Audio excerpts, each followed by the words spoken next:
Dice la palabra del Señor. Verso 8. Ciertamente, en otro tiempo, no conociendo a Dios, servíais a los que por naturaleza no son dioses.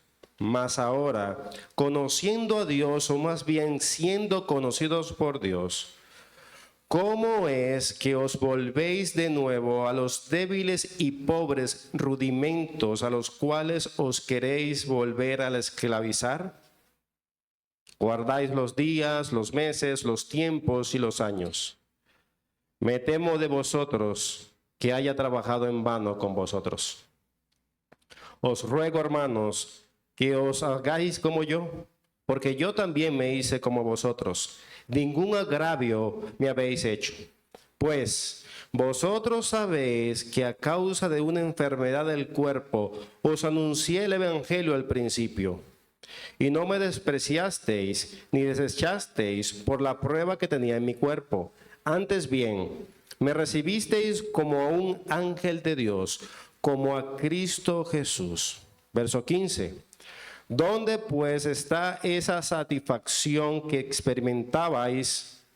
Porque os doy testimonio de que si hubieseis podido, os hubierais sacado vuestros ojos propios para dármelos. Verso 16.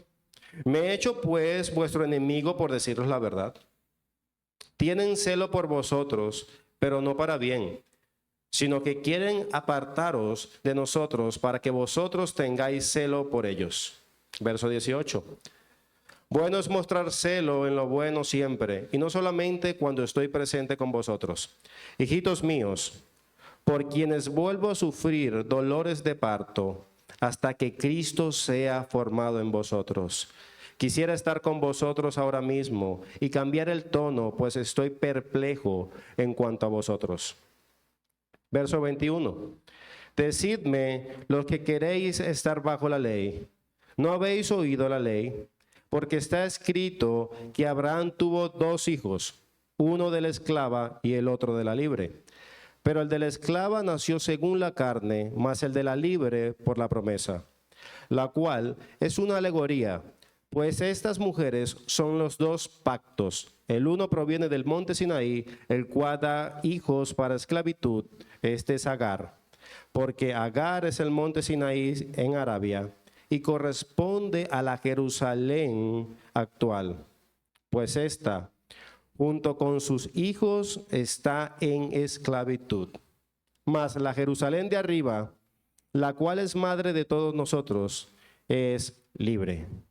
Porque está escrito, regocíjate, oh estéril, tú que no das a luz, prorrumpe en júbilo y clama, tú que no tienes dolores de parto, porque más son los hijos de la desolada de la que tiene marido. Así que, hermanos, nosotros como Isaac somos hijos de la promesa, pero como entonces el que había nacido según la carne perseguía al que había nacido según el Espíritu, así también ahora. Mas, ¿qué dice la Escritura? Echa fuera la esclava y a su hijo, porque no heredará el hijo de la esclava con el hijo de la libre. Verso 31, de manera, hermanos, que no somos hijos de la esclava, sino de la libre. Capítulo 5, verso 1. Estad pues firmes en la libertad con que Cristo nos hizo libres y no estéis otra vez sujetos al yugo de la esclavitud. Oremos. Señor Padre amado, misericordioso Rey, Redentor, Libertador, ayúdanos esta mañana que nuestras mentes y corazones estén tranquilos y apacibles para que tu palabra pueda morar y habitar en nosotros y sacar beneficios de la herencia que tenemos por Cristo. Ayúdanos, Señor, a recordar quiénes somos, nuestra identidad, y ayúdanos a ver las misericordias que tú nos has dado, la herencia que nos has dado a través de Cristo. Te lo suplicamos en nombre de Cristo Jesús. Amén. Mis hermanos, quisiera comenzar con una ilustración que pasó hace mucho, mucho tiempo, y esta fue en 1642, la cual estalló una guerra contra la monarquía absolutista de Carlos I en Inglaterra contra el Parlamento. El clamor nacional era más o menos como este: necesitamos que nos liberen de la esclavitud de este rey, de este monarca que nos oprime. Y el Parlamento le hizo guerra a este rey. Y de ese Parlamento salió un hombre llamado Oliver Cromwell. Este hombre encaró con ejército parlamentario contra la monarquía del rey y venció a este rey absolutista. Era el sueño hecho realidad, instalando una república en la Inglaterra de ese momento. Pero este sueño fue efímero. La república solamente duró 8 años. Y lo irónico de esta historia es que los que levantaban el clamor en su momento y pedían ser liberados de este rey fueron los mismos que levantaron sus manos después de haber establecido la república y muerto Oliver Cromwell. Es decir, necesitamos ahora un nuevo rey que nos esclavice. Esto parece sorprendente, ¿cierto? Es algo increíble. Libéranos, fueron libertados y ahora esclavícennos de nuevo. Y así pasó hasta la actualidad. Increíble que algo pasara así, y obviamente nosotros nos sorprendemos. Pero no solamente eso ha pasado en ese momento. Pablo, en ese texto que le acabamos de leer, también está sorprendido de que estos gálatas que han sido liberados por Cristo, básicamente están suplicando otra vez, cediendo otra vez a la esclavitud, intencionalmente. Es una sorpresa. Y eso es lo que vamos a hacer aquí. Por eso mi argumento para ustedes esta mañana es el siguiente.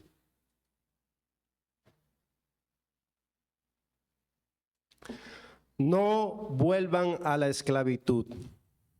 Permanezcan firmes en la libertad que Cristo les dio. Os repito, no vuelvan a la esclavitud. Permanezcan firmes en la libertad que Cristo les dio.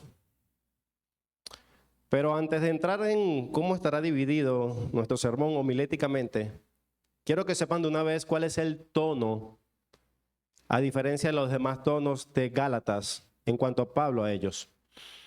Hemos visto reprensión, ¿se acuerdan? Hemos visto exhortación, hemos visto indignación y a veces hasta ira santa, porque se han dejado corromper por estos judaizantes.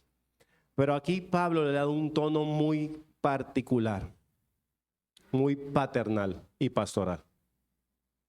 Aquí vemos a Pablo, el pastor y el padre. Por eso que este sermón estará dividido en 2 puntos homiléticos. Y el primero es una corrección paternal, desde el verso 8 al 20. Y el segundo punto es una guía paternal. Aquí vamos a ver el corazón de un padre corrigiendo, el corazón de un pastor. Así que sin más dilaciones, acompáñenme a nuestro texto. Verso 8. Ciertamente en otro tiempo, no conociendo a Dios, servíais a los que por naturaleza no son dioses. Mas ahora, conociendo a Dios, o más bien siendo conocidos por Dios.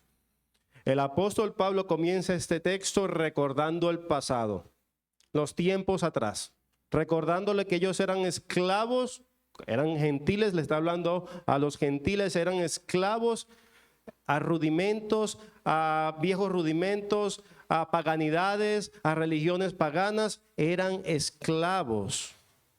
Y antes de arrepentirse de sus pecados contra Dios y creer en Cristo como Señor y Salvador por la fe, eso es lo que está diciendo, ustedes eran esclavos.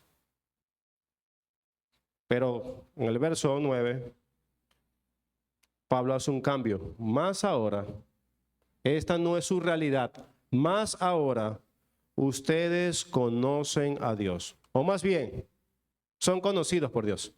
Y esta palabra conocer es muy importante, porque no se trata de un conocimiento meramente intelectual, no solamente de apreciar la doctrina, de entender la doctrina de quién era Dios. No, esta palabra conocer se refiere a una presuposición íntima de entrar en relación con alguien. Ustedes conocen, ustedes tienen una relación con Dios. Y no cualquier relación. Porque el texto que leímos, o el que predicamos la vez pasada, específicamente en el 4:6, habla qué tipo de relación tenían los Gálatas con Dios. Eran hijos. Eran hijos de Dios. Esa es la relación que apela Pablo. Y por eso es que Pablo formula una pregunta. Porque él quiere entender, o más bien, hacerlos entender a ellos por qué estaban haciendo esta locura. Mira cómo continúa en la pregunta en el verso 9. ¿Cómo es, sabiendo eso, que eran hijos, que ustedes tienen una relación con Dios, cómo es que os volvéis de nuevo a los débiles y pobres rudimentos, a los cuales os queréis volver a esclavizar? ¿Cómo es posible que después de experimentar la libertad en Cristo, ustedes quieren volver a ser esclavos? ¿Cómo es posible, después de tener una relación tan cercana de padre a hijo, de corazón a corazón, ustedes quieren volver a ser esclavos? A través de los pobres, de los miserables rudimentos. Y aquí no se refiere a los ídolos paganos. Se refiere a estos rudimentos de guardar los días, de los meses, las estaciones del año, las fiestas. ¿Cómo es que es posible que ustedes quieran volver a tener una relación, en vez de padre e hijo, de amo a esclavista? ¿Cómo es posible? Así que Pablo está perplejo, asombrado, del mismo asombro que podíamos recordar de los ingleses, volviendo a decir que querían una monarquía. Pablo estaba aquí. Pablo estaba entendiendo, vio que los Gálatas se estaban desviando y dejándose guiar voluntariamente, sin obstáculo alguno, guiándose por un camino que los esclavizaba. ¿Cómo es posible? No, seguramente los Gálatas lo estaban obligando a creer eso. No, los Gálatas estaban voluntariamente cediendo al error, a ir a esclavizarse una y otra vez. Ellos aceptaron esta invitación. Es como decir, ustedes que fueron libertados, vengan a ser esclavizados otra vez. Ya voy.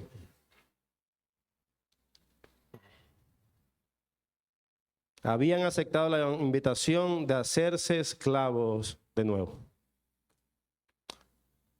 Y el siguiente verso, Pablo aflora una capa de su corazón que hasta ahora en la carta no había aflorado. Y es su corazón paternal. Y alguien decía, o más bien pastoral, alguien decía que si quieres ver cómo luce el corazón de un pastor por sus ovejas, que si quieres ver o entender el sufrimiento del ministerio pastoral por sus ovejas, que si quieres entender los temores que tiene un pastor por sus ovejas, si quieres entender y orar mejor por tu pastor, por todo esto, alguien decía, ve a la carta de los Gálatas específicamente en el capítulo 4. Porque mira lo que dice en el verso 11. Me temo. Pablo no tenía miedo a la muerte. No tenía miedo a lo que podían hacerle, no tenía miedo a los judaizantes. Él tenía un temor por ellos, por su estado espiritual, por su alma. Me temo de vosotros que haya trabajado en vano. Me temo por ustedes. Temo por mis ovejas.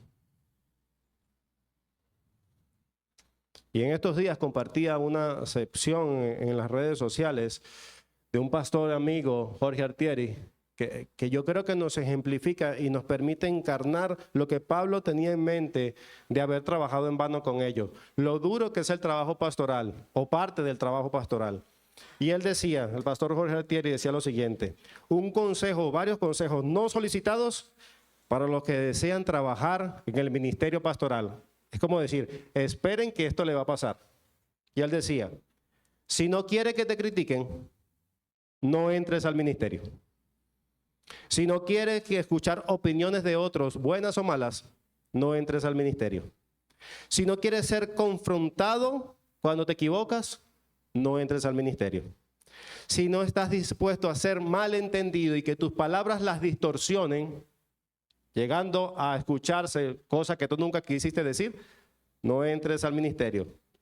Si no soportas que te lleven la contraria, no entres al ministerio. Si te preocupa la aprobación de todos, no entres al ministerio. Si tu imagen pública es más importante que tu imagen real, no entres al ministerio. Si tus consejos o tus complejos, e inseguridades no te dejan dormir bien de noche, no entres al ministerio.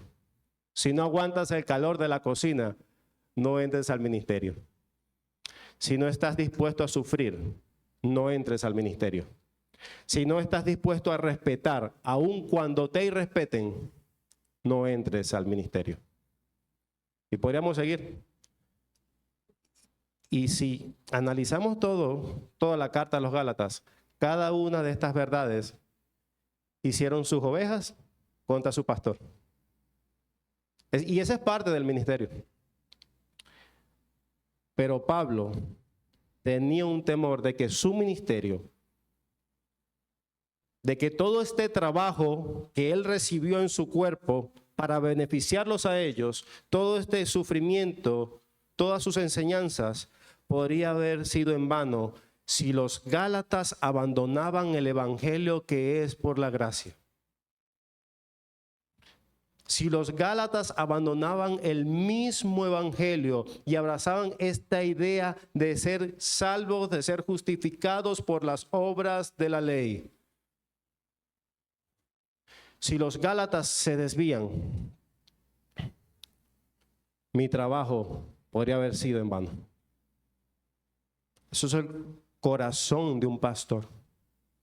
Él teme por sus ovejas. Él teme que los Gálatas abrazaban esta idea de intentar ser justificados por la obra, por las obras, en vez del evangelio que es por la fe en Cristo y por pura gracia.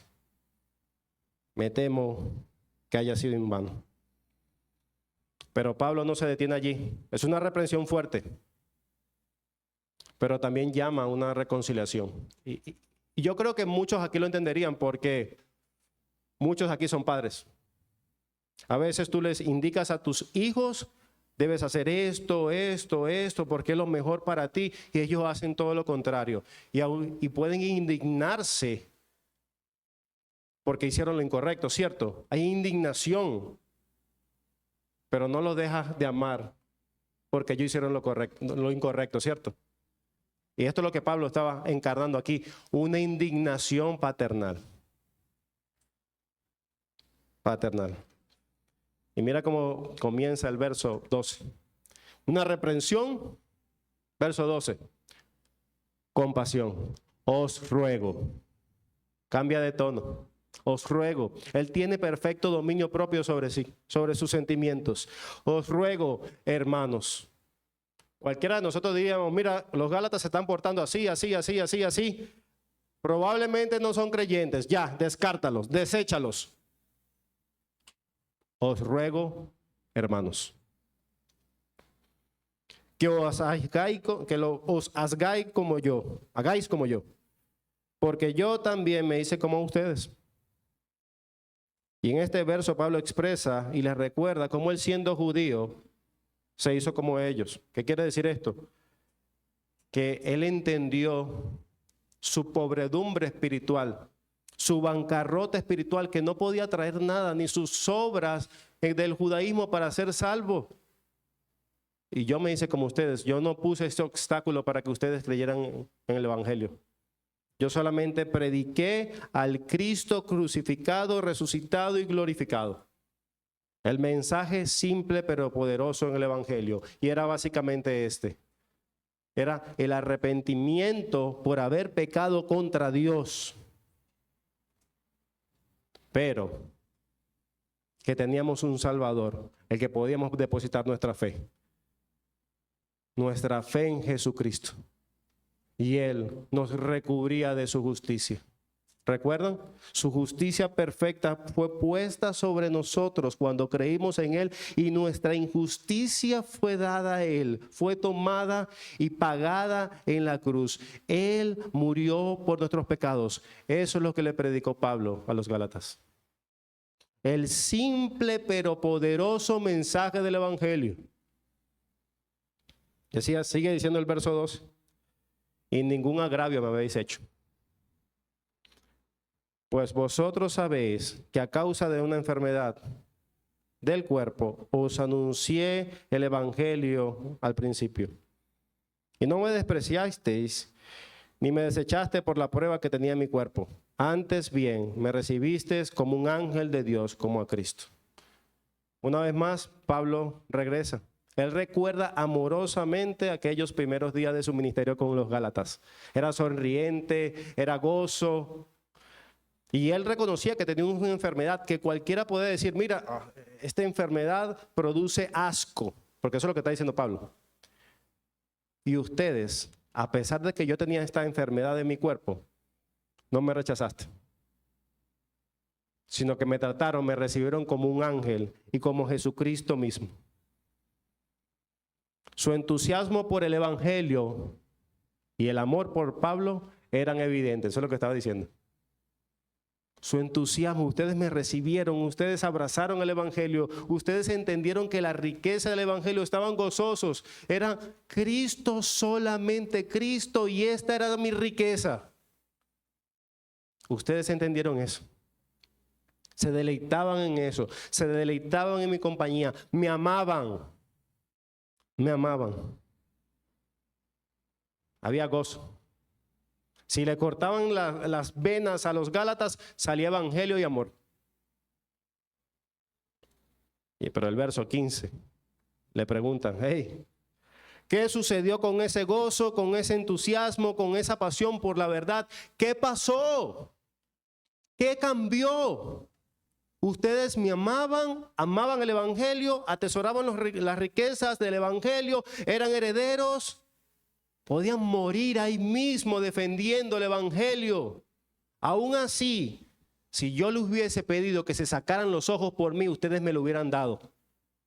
Un amor sacrificial, digno de imitar. Pero ¿qué pasó? ¿A dónde se fue ese gozo? Verso 16. Ahora soy tu enemigo. Ahora soy su enemigo por decirte la verdad.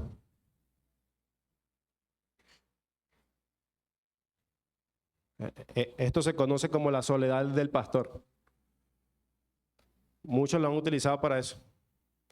Decir la verdad muchas veces es decir adiós a muchas personas. Y eso es lo que pasó Pablo aquí. Ustedes que eran tan cercanos, que comíamos juntos, que amábamos, que predicábamos el Evangelio, que disfrutábamos de la verdad, ahora por decirte la verdad te apartas de mí, soy tu enemigo. ¿Por qué se han alejado de tu pastor? ¿Por qué se han alejado de su pastor? ¿Por decir la verdad? ¿Por corregirlos?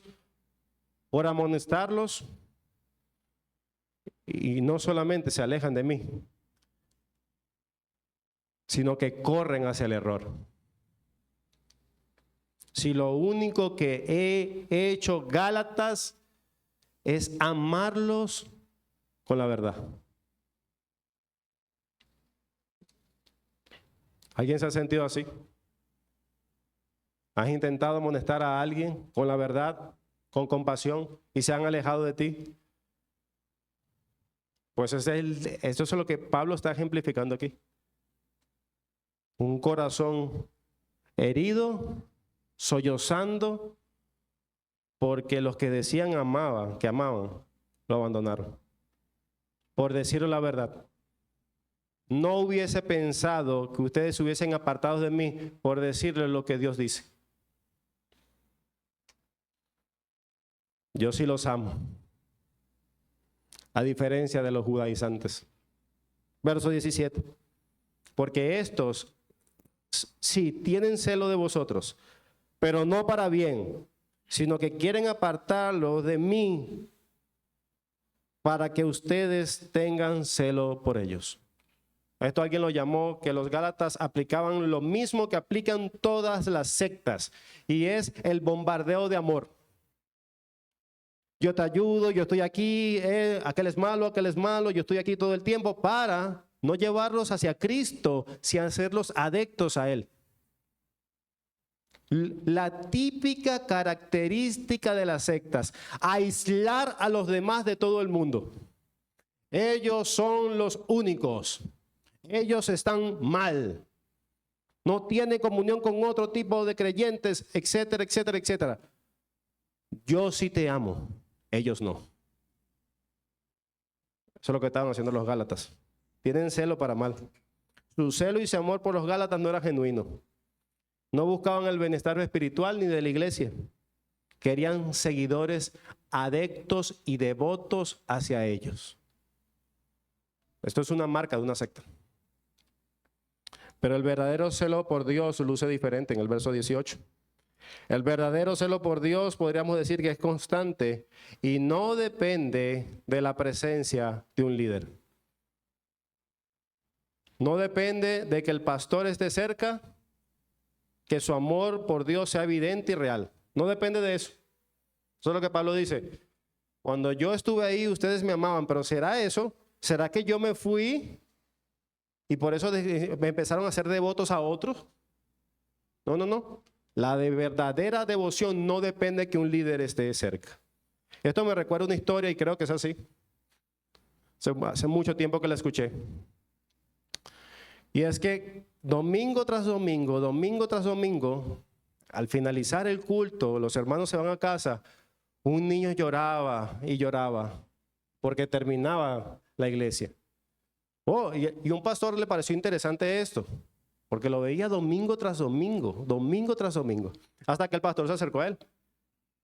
Oye, chico, ¿te gusta estar en la iglesia, verdad? Sí, pastor, me encanta. ¿Por qué? Porque aquí puedo disfrutar de mis padres. ¿Cómo es eso?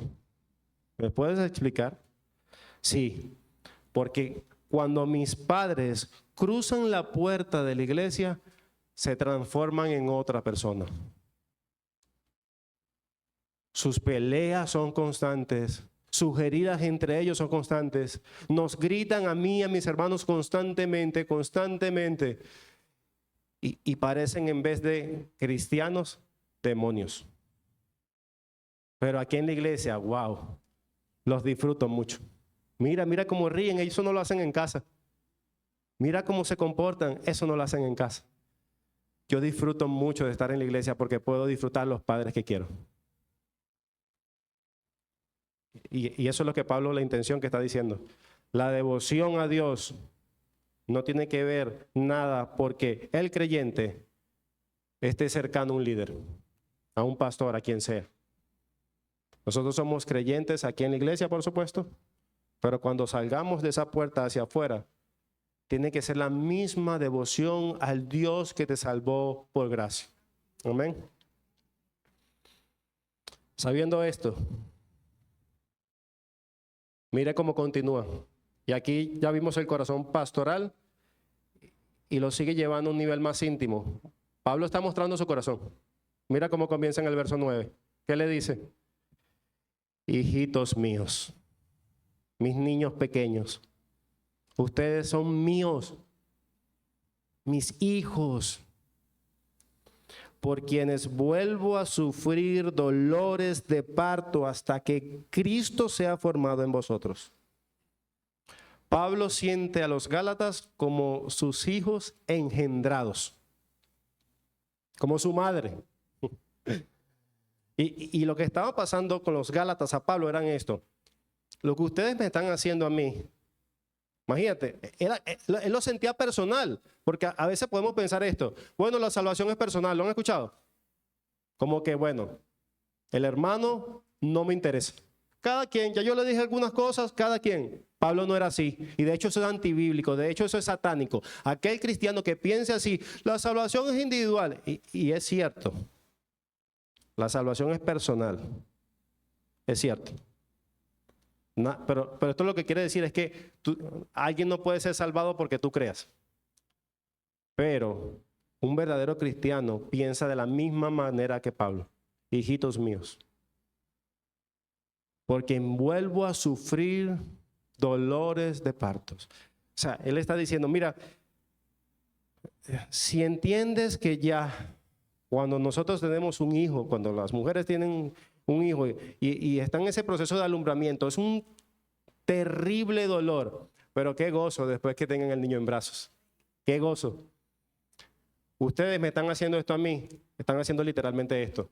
Me están volviendo a pasar o a sentir que yo sienta el mismo dolor de parto por el mismo bebé. Y nosotros diríamos, cualquiera diría, yo no aguanto, yo me voy, por mí la carta de los Gálatas se hubiese terminado aquí. ¿Saben qué? Yo no me aguanto esto.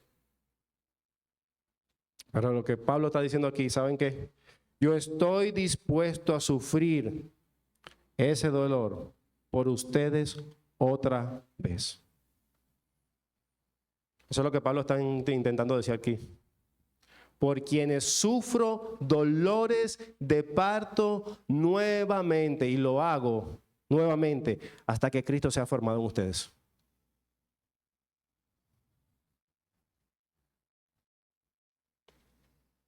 Verso 20.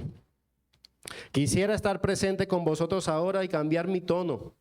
Perdónenme si mi tono de mis palabras pueden parecer duro en esta carta. Yo quisiera decírselo cara a cara, para que vieran mis expresiones, mi cara, mi afecto, mi dolor por ustedes. Pues estoy perplejo en cuanto a ustedes y lo que han hecho. Hermanos, qué corrección paternal, ¿cierto? Es un padre corrigiendo a un hijo. Una corrección verdadera, exhortativa, restauradora y amorosa. Pero Pablo no se queda con el no. Lo hicieron mal. No. Él reconoce que lo hicieron mal, le dijo la verdad. Pero ahora los guía de nuevo a la casa de la libertad, el cual ellos disfrutan por Cristo. Y ahora vemos que cambia su tono pastoral, paternal, a un tono teológico a partir de aquí en adelante. Él dice, yo le voy a sustentar por la Escritura que como ustedes están viviendo en esta manera está mal. Es lo que nos lleva a nuestro segundo punto. Una guía paternal. Verso 21. Decidme, los que deseáis estar bajo la ley, ¿no oís la ley? Y Pablo comienza con esta pregunta irónica, porque es una pregunta irónica. Está bien, Gálatas, ustedes que quieren someterse a la ley, ¿conocen realmente la ley?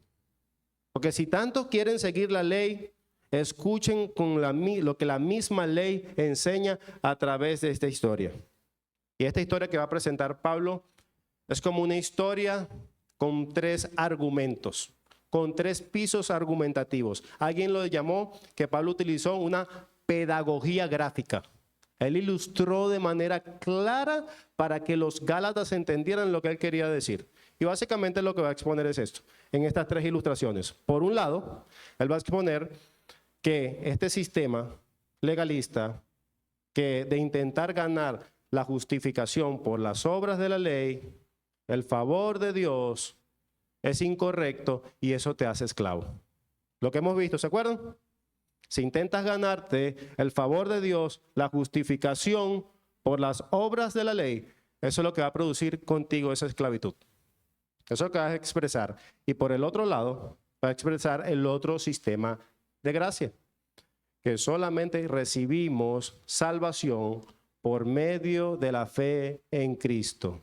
Y recibimos la promesa y la herencia por medio de esa fe. Eso es lo que piensa hacer Pablo en estas 3 ilustraciones. Y empieza con esta. 2 hijos, la segunda es 2 pactos y la tercera es las 2 Jerusalén. Empezamos con estas 2 hijos. Verso 22.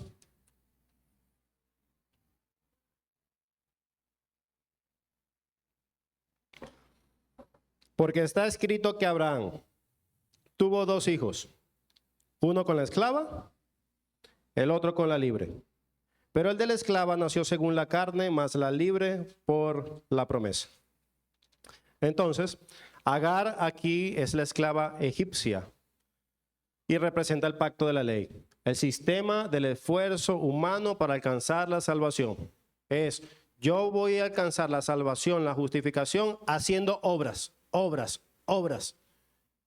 Pablo dice que lo ejemplifica, Agar es la esclava. En cambio, la mujer, Sara, ejemplificada como la libre. Y representa el pacto de gracia, el sistema de salvación por la promesa divina recibida por la fe. Yo recibo la promesa por medio de la fe. Y su condición de libre simboliza la libertad que tenemos en Cristo. Agar tuvo un hijo, ¿cierto? Fue Ismael. El hijo de Agar nació según la carne. Es decir, fue el resultado del plan humano. Como saben, Abraham y Sara, viendo que la promesa de Dios no se podía cumplir, intentaron doblegar. ¿Sabes qué? Dios no va a intervenir y no va a cumplir la promesa que le hizo Abraham. Entonces tomemos el poder nosotros. Hagamos por nuestras obras, nuestras acciones e intentemos cumplir la promesa de Dios, utilizando el vientre sustituto de Agar. Entonces Ismael representa a todos aquellos que buscan la salvación en sus propios esfuerzos. Ellos, Sara y Abraham dijeron: no, Dios se le olvidó la promesa. Dios no va a cumplir la promesa. Entonces tomemos la responsabilidad en nuestras manos para que Dios nos dé heredero. Pero nació un hijo esclavo. En cambio, Isaac, hijo de Sara, nació por la promesa. Es decir, este fue el resultado de la intercesión o intervención sobrenatural de Dios. Porque era imposible que Sara tuviera un hijo, ¿cierto? Eran 90 años. Entonces, sobrenaturalmente, Dios intervino y dice: yo soy fiel a mis promesas. Entonces aquí Pablo expresa en estas historias una cosa muy clara. Agar y Ismael representan el sistema de la ley, representa el sistema de intentarse ganar el favor de Dios. ¿Estamos claros ahí? Y la salvación por fe representaba a Isaac y a Sara, que es lo que predicaba Pablo. Pablo sigue ejemplificando y construye el segundo piso de su argumento, los 2 pactos. Verso 24. Esto contiene una alegoría, pues estas mujeres son 2 pactos. Uno procede del monte Sinaí, que engendra hijos para ser esclavos, y este es Agar. Ahora bien, Agar es el monte Sinaí de Arabia. El pacto Sinaí, es la ley, representa a Agar. Este fue el pacto que le dio Dios a Moisés en el monte Sinaí. Y este representa la esclavitud. Y este pacto, obviamente, no fue diseñado, como lo vimos en las predicaciones pasadas, para dar vida. Este tiene un propósito, ¿recuerdan? Ser el ayo que te lleva a Cristo. Este sirve para revelar nuestro pecado, pronunciar la maldición a los que intentan cumplirlo pero lo cumplen imperfectamente, impone demandas sin proporcionar la capacidad para cumplirlo. Esto lo vimos. Es que por la ley no vamos a obtener la herencia. Pero el pacto de la promesa, el pacto de la gracia, representado por Sara, es el pacto de la promesa incondicional de Dios. Lo que modeló nuestro hermano Daniel en la mañana. Solo obtenemos las bendiciones y la herencia por medio de la fe. ¿Sí me siguen? Este pacto se basa en la fe, no en las obras. El pacto de gracia. Depende de la fidelidad de Dios y no del esfuerzo humano. y produce libertad y no esclavitud. Así que tenemos los dos hijos, uno representa al esclavo y otro representa al libre. Tenemos los dos pactos, uno representa el pacto de la esclavitud y el pacto de la gracia, el pacto de la libertad. Y por último tenemos la última ejemplificación, las dos Jerusalén. Verso 25b, dice la Jerusalén actual, que quiere decir la terrenal, pues esta junto con sus hijos está en esclavitud. Mas la Jerusalén de arriba, la cual es madre de todos nosotros, es libre. Porque está escrito, regocíjate, oh estéril, tú que no das a luz, prorrumpe en júbilo y clama, tú que no tienes dolores de partos, porque más son los hijos de la desolada que la que tiene marido. Entonces, ¿qué quiere decir la Jerusalén actual o terrenal? Y era que los judaizantes veneraban a esta ciudad como ciudad santa. Es como si Pablo estuviese diciendo esto. Miren, Gálatas, la Jerusalén actual, la terrenal, con todos sus ritos, sus guardardías, sus sistemas de sacrificio que intentan ganarse el favor de Dios, la justificación por Dios, con todas sus obras, es Agar. Lo que quiere decir que la Jerusalén actual, la terrenal, es esclava. Y lo que produce esa Jerusalén actual y terrenal son esclavos. Si alguien intenta guardar los ritos para hacerse salvo, usted es un hijo de Agar. Tú eres un esclavo. Tú estás esclavizado a este legalismo. Eso es lo que estaba diciendo eso. Y esto es bueno saberlo para nosotros, trayéndolo un poco en nuestro contexto. Porque esto nos permite también estar apercibidos a aquella secta que cada vez ahora crece más en nuestros días, como los judíos mesiánicos, de que oren por Israel, vivan Israel. ¿Lo han escuchado? Bastante, ¿cierto?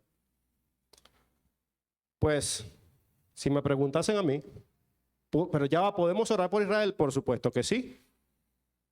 Oren para que se arrepientan de sus pecados, para que se arrepientan de confiar en las obras para intentar justificarse a Dios y no sean condenados.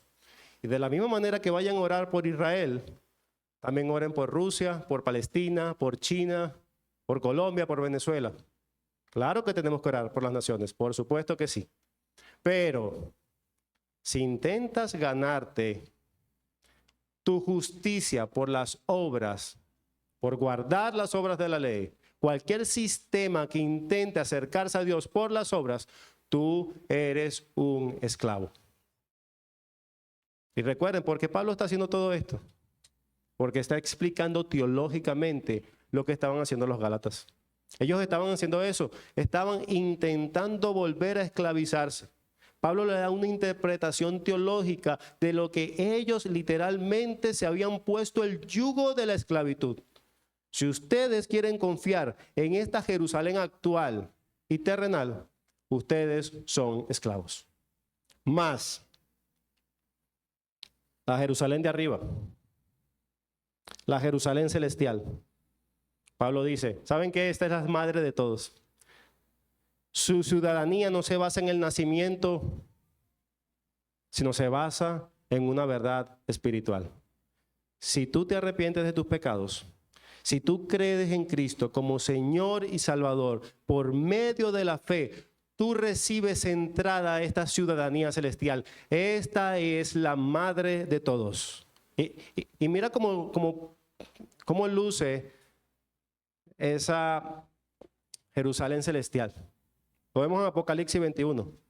Vi además la ciudad santa, la nueva Jerusalén, que bajaba del cielo, procedente de Dios, preparada como una novia hermosa vestida para su prometido. Hermanos, qué hermoso. Y en esta Jerusalén, su ley no está escrita en tablas de piedra, sino en corazones de carne. Su culto no depende de rituales externos, sino de adoradores en espíritu y en verdad. Su comunión con Dios no requiere de intermediantes o de puentes humanos. Nuestra intercesión es por medio de Cristo. Y Pablo usa Isaías, o cita Isaías 54:1 en el verso 27, para reforzar su argumento, el cual dice: porque está escrito, regocíjate, oh estéril, tú que no das a luz, prorrumpe en júbilo y clama tú que no tienes dolores de parto, porque más son los hijos de la desolada que de la que tiene marido.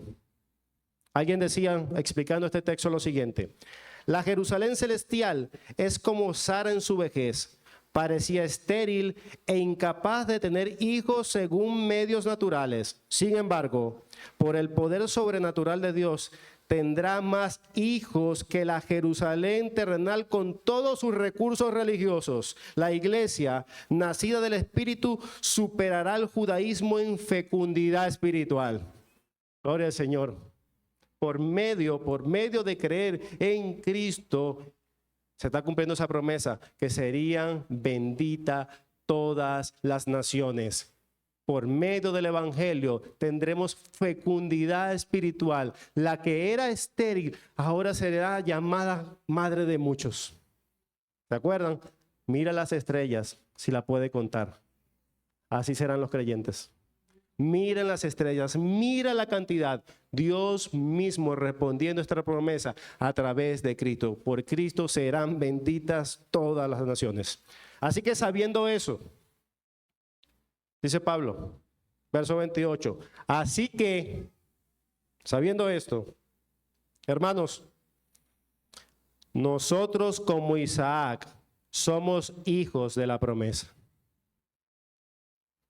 Pero como entonces el que había nacido según la carne perseguía al que había nacido según el Espíritu, así también ahora.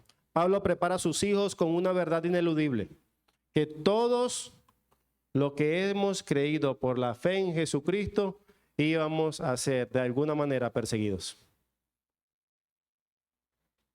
Si creemos por la fe en Cristo, tendremos una lucha contra todos los sistemas religiosos que intenten ganarse por las obras el favor de Dios. Como lo dice el verso 29, Ismael perseguía a Isaac.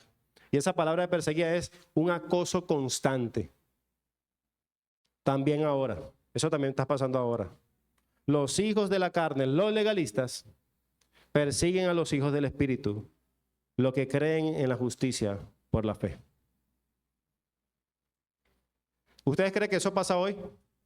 Por supuesto que sí. Hermanos, nos ridiculizan por nuestra fe. ¿Cómo es posible que solamente puedas creer por la fe y no por obras? Eso es algo loco. También nos acusa de no ser el pueblo de Dios porque no cumplimos ciertas reglas, porque no nos vestimos de cierta forma, porque no adoramos a Dios de cierta manera o con cierto tipo de música. Y si es en hebreo, mejor. De tocar ciertos instrumentos, ciertos cuernos, etc. Eso es legalismo. Eso es legalismo. Pero tenemos algo que nos anima. Una verdad que está encerrada en ese. Recuerden que esto es una exhortación, una guía para escapar de este error, como dice en el verso 30. Más, ¿qué dice la Escritura? Echa fuera a la esclava y a su hijo, porque no heredarán el hijo de la esclava con el hijo de la libre. De manera, hermanos, que no somos hijos de la esclava, sino de la libre. Lo que quiere decir es que estos dos sistemas de la fe y de la ley no pueden convivir. No existe tal compatibilidad entre la ley y la gracia. Si crees en la ley, si crees que puedes ser salvo por la ley, tú eres un esclavo.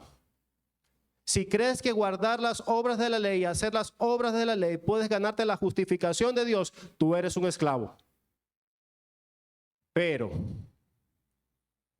si crees en Cristo por medio de la fe, tú eres libre.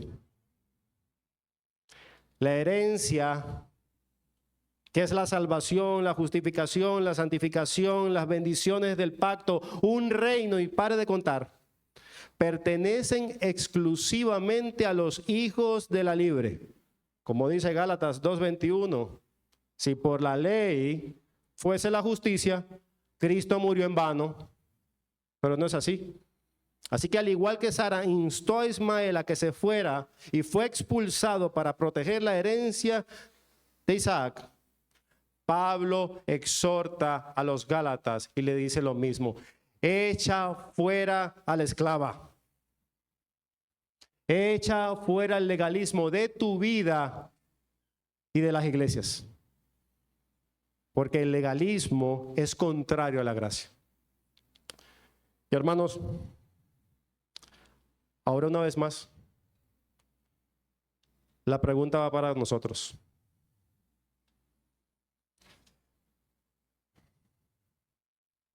¿En qué sistema vives?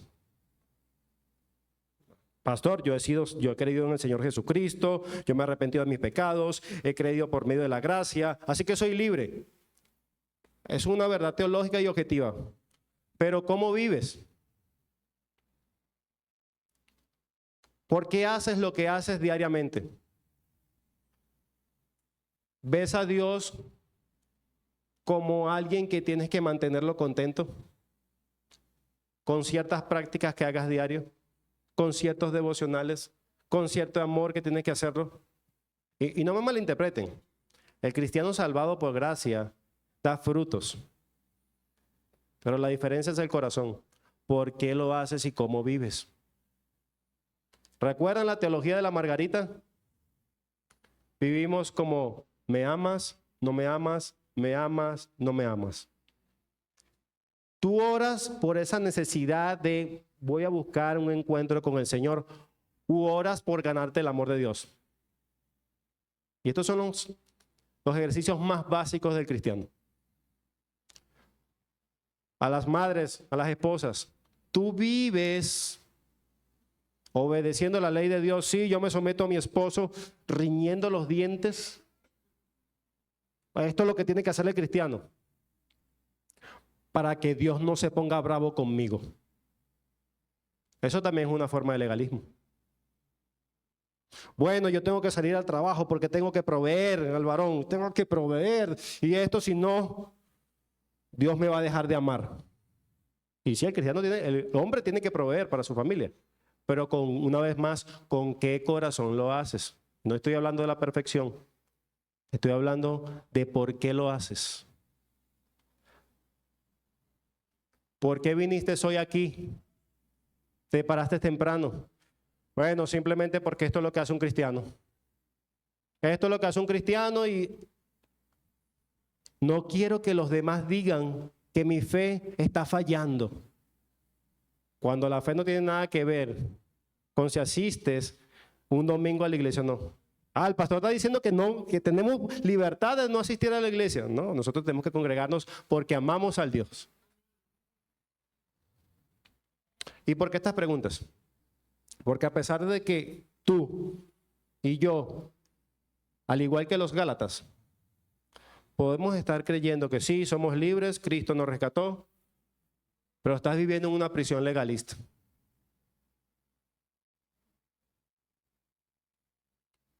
Estás viviendo con un montón de reglas, de tratar duro el cuerpo, simplemente porque temes a Dios y estás apabullado en el sentido de que Dios te va a castigar o que la ira de Dios se va a derramar para contigo.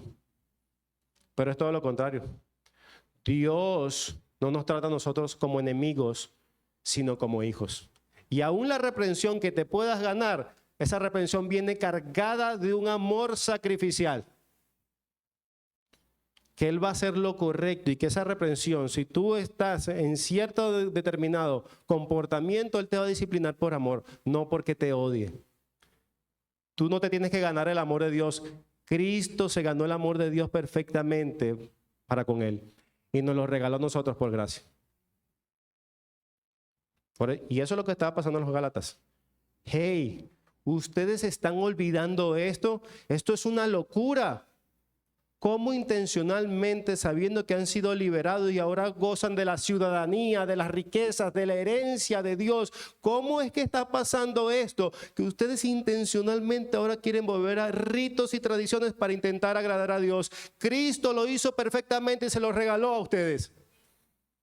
Son enriquecidos, han sido enriquecidos completamente por Cristo. Y esa es la exhortación de Pablo a los Gálatas, que le dice: echen fuera la esclava, echen fuera el legalismo de sus vidas, échenlo fuera. No, Dios no te puede amar más que lo que te ama ahora en Cristo.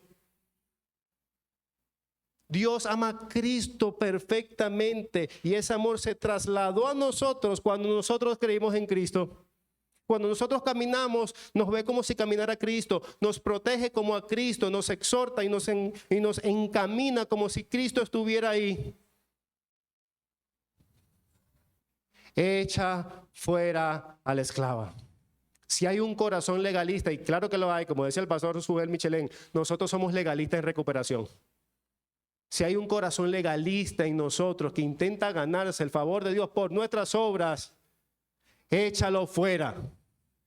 Échalo fuera. Y ahora vive en la gracia. En la gracia del libertinaje, no. Eres libre para ahora ver los mandamientos de Dios y obedecerlo con pasión, con ternura, con amor y glorificar al Señor con el sentimiento correcto. Echa fuera a la esclava. Y mira cómo termina en el verso 1 del capítulo 5. Es como una exhortación final. Sabiendo todo esto, para libertad fue que Cristo nos hizo libre. Para obedecerlo, para amarlo, para ser santos, para ser puros. Por tanto, permanecer firme y no sometáis otra vez al yugo de la esclavitud.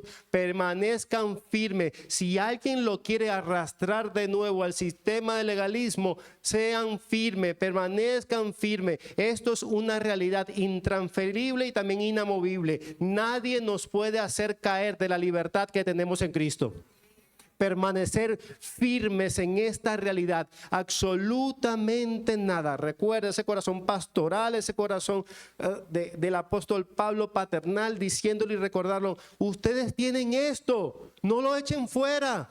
Estaban echando fuera a la libre y se estaban quedando con la esclava.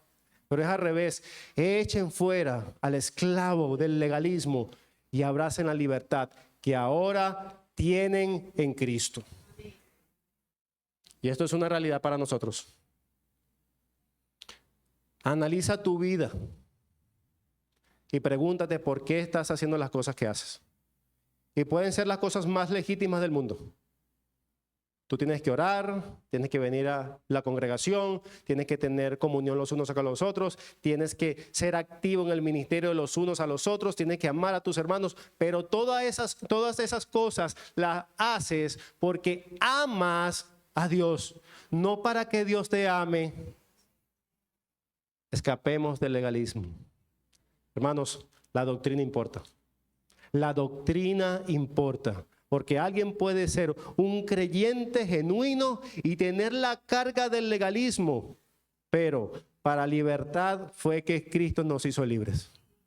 No solamente posicional, sino también en tu mente. En tu mente.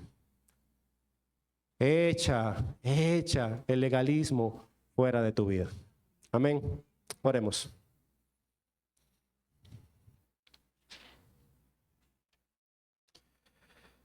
Señor Padre, lo primero que queremos hacer, y permíteme ser una voz de mi congregación, queremos arrepentirnos. Perdónanos porque muchas veces, o la mayoría de las veces, a pesar de entender que hemos sido salvos por gracia, por medio de la fe en Cristo y por Él recibimos la promesa, a pesar de saber eso, muchas veces nos dejamos deslizar en el mismo error que los Gálatas. Y empezamos a hacer las cosas que son legítimas, pero para ganar tu amor y tu favor. Perdónanos, porque esto es un tipo de incredulidad. Perdónanos, anímanos y ayúdanos que día a día nos podamos recordar esta carta, porque es una carta esencial para recordar nuestra libertad en Cristo. Por favor, Dios, por favor, ayúdanos a recordar que somos libres de absolutamente todo que tengamos que hacer para ganar tu favor. Y a tu favor, tu sonrisa es eterna y perpetua para nosotros en Cristo. Ayúdanos a disfrutar de esta verdad. Ayúdanos a nosotros a escuchar las palabras de Pablo si hemos caído en ese legalismo, a regresar a la casa de la libertad. Y de nuestra casa, echar a la esclava del legalismo. Te lo pedimos en nombre de Cristo Jesús. Amén.